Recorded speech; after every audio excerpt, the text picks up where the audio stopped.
Hi, I'm Ame, and welcome to I Don't Know What I'm Doing. Okay, so I did plan on not showing my face. Maybe I shouldn't show my face. I should loop my face out. Well, anyway, I want to discuss weird things artists do. Does that make sense? Like, these are habits that I've noticed between me and few other people, especially since I go to an art school. We share similar things that we don't really realize we actually do until we've seen people who don't have the same course as us. So let's go ahead. Number one, we have this joke. I don't know if all artists do this, but there's this particular joke that we seem to always do. Okay, you borrow someone's sketchbook, right? Hey, can I look at your sketchbook? Oh, it looks nice. And then you get to the last page. And then when you flip it, so they go to like the last page, right? So they go to the last page, and it's blank. And they're like, you? This masterpiece? I mean, the detail, such precision, such... Teach me your ways. I don't know. Is it just me? Or is that an old joke? Is it an initiation? Is that how you know that someone's an artist in general? Where after every good drawing or after every drawing they've seen, the sketchpad or sketchbook, they're just gonna compliment the blank page. I don't know. I've done that more than once. Number two. I really hate these things, but apparently I've turned into one of those people. So, you know when you scroll down the social medias and see the artists you follow, they post a very beautiful, simple, minimalistic drawing. And you know what the caption is? Do you know what their caption always is? Just a sketch. Oh, just a quick doodle. Just a quickie. Just a quick drawing. Oh, I'm bored. Like, do you notice where all the motivation of being an artist just goes? I kind of do that now too, I realized. But because I actually got used to drawing already. But I know what my real drawings look like, aside from my good-looking ones. For some reason, even though I do it and I can justify it, I just don't like it when I see a sketch or a doodle that looks better than what I do when I don't sketch or doodle, when I actually go full verse, you know? Like when I give all my power. And then comes along like a really good artist, like just a little sketchy sketch, you know? But then of course practice makes perfect. Number three. This is the most common thing, especially if you're a type of artist that is broke. You really don't have a lot of money. You take care of almost every one of your materials. I've already gotten to the point where I can afford to buy my own materials. Most artists, okay, you realize if you have an artist friend or if you're an artist, okay, you'd have this one pencil case. You'd have your school pencil case that you sometimes have, and you have this bad boy, you know, this thing where you carry all your basically everything you care about, you know. Yeah, these things, freaking pens, brush pen, white pen, tech pen, one of them brush pens again, another tech pen, another brush, another tech pen for my watercolor. Basically a lot of tech pens. And the funny thing is, compared to all of that, compared to that cute little display I've done, someone in class would go and ask me, hey, can I borrow a pen? Yeah, man. Go get your, not this one. Yeah, I'm sorry. I don't really have a pen. I'm sorry. See?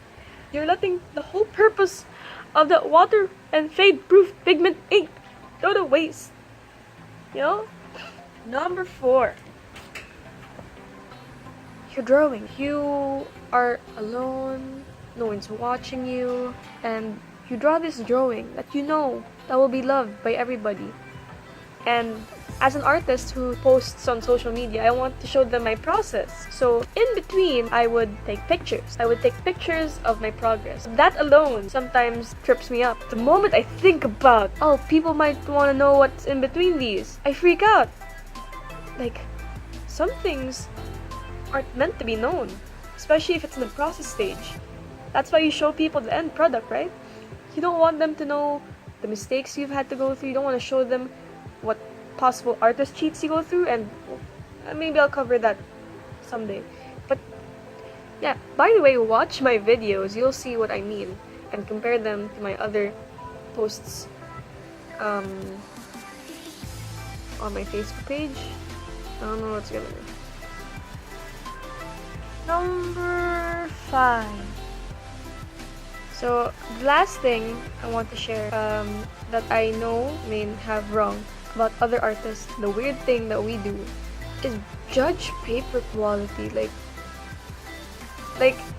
a lot of people would say, no bro, the art, the skill isn't based on your materials, it's on your skill. Yeah, you know what? I thought that if it's just any old paper, I would have been comfortable with drawing, expressing myself, but no.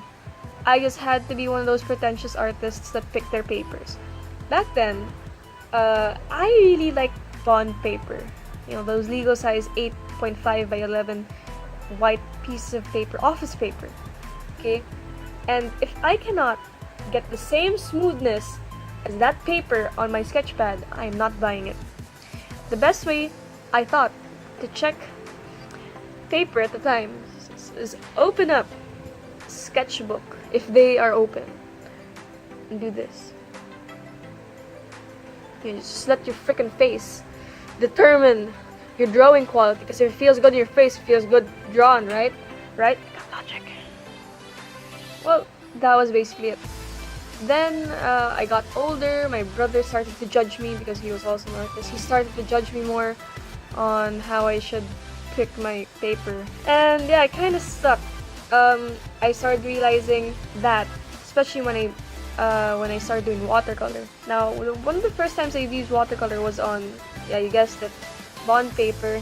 Not only bond paper, but also those Best Buy sketchbooks that we buy here in our country, in National Bookstore.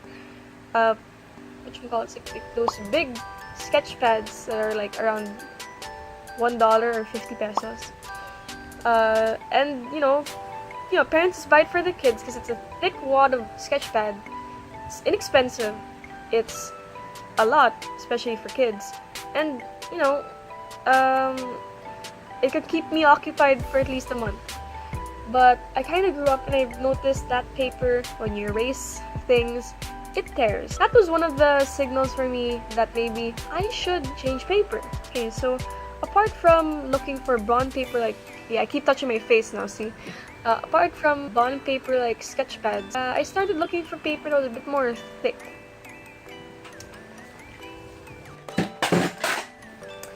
Around the time I was in high school, I started buying journals because my brother started using journals. Okay, my brother started using journals, so I was like, hey, cool, man, whatever, I'm a sketchbook girl. But then, sketchbooks, they're huge. They don't really fit in your school bag. Sometimes I didn't really want to show people that I was an artist. So I thought I had an inconspicuous way of showing I'm an artist. Maybe it'll work. I can't.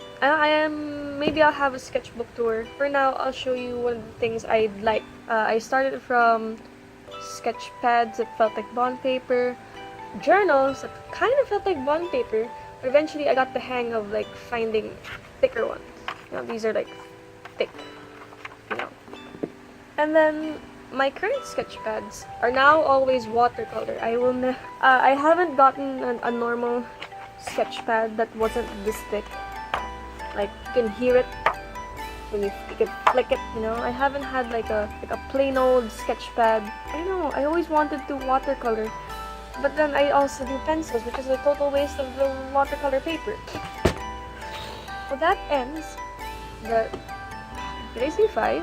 That ends the 5 weird things artists have done. I don't know how to name this video. I've never...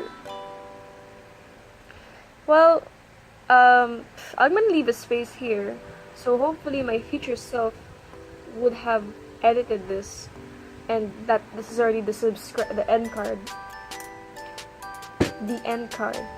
You could tell I just started my channel, and then I'm procrastinating. I'm